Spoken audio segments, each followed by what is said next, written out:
Hi guys, about the breaking in, I'm gonna quote from my Yamaha book for my outboard.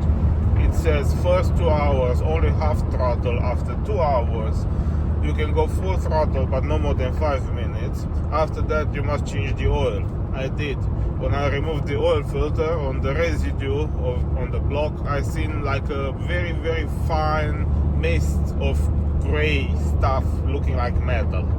Now that's on a brand new top of the line Yamaha outboard, the latest, most perfect model there is to buy. And that is from sitting the oil rings on the cylinder wall, because they do recommend you push it after it's warm a bit so you sit the rings, otherwise you'll get cylinder glazing. So what I did was change the oil again. So basically I did 2 oil changes, one after the other, and I ran it for 1 more hour in between, just to make sure that it is all that leftover metal, it is properly removed. Now I did the same with one of these Ford custom vans about half a year ago. And I did a compression test on it. So the van came from the dealership brand new. I ran the van first 2 hours on the highway, driving like very relaxed like this. And after that, I took the van off the highway and I pushed it. Probably 80% of engine capacity, revved up to 4,000 RPMs. And I did that for about half a day, something like 5-6 hours. After I've done that, I put it on the ramps and I put new oil in it.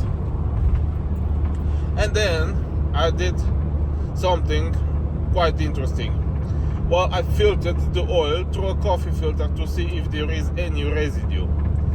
And I did find a tiny amount of some sort of a gray powder, which looks like probably metal. It looked like metal because the magnets stick to it. So these days the cylinder wall are made of carbide, which is very different than how it used to be in the past. In the past it used to be steel, which was softer. Carbide is a material so much stronger than steel, and it's basically used for milling of the steel in the CNC mills that cut into steel. It is an extremely strong metal. Now the rings are actually softer, and in the new engine they are not high compression rings anymore due to pollution standard and all of that. So it's quite important, not like it used to be 20-30 years ago in the old cars. It's quite important in the new cars and the new engines. It's important to sit the rings, meaning that after about 2-3 hours of gently driving, you need to push it, or let's say drive it like you stole it with the warm engine, do like a few hours and then change the oil. And if you're a fanatic like I am and you want your car to last forever, well, you might want to repeat the process of some more driving, another few hours, and then change the oil again. And then you're sure that there's no residue in the oil, everything is properly seated, everything is okay, and you can move to normal 5,000 miles oil changes.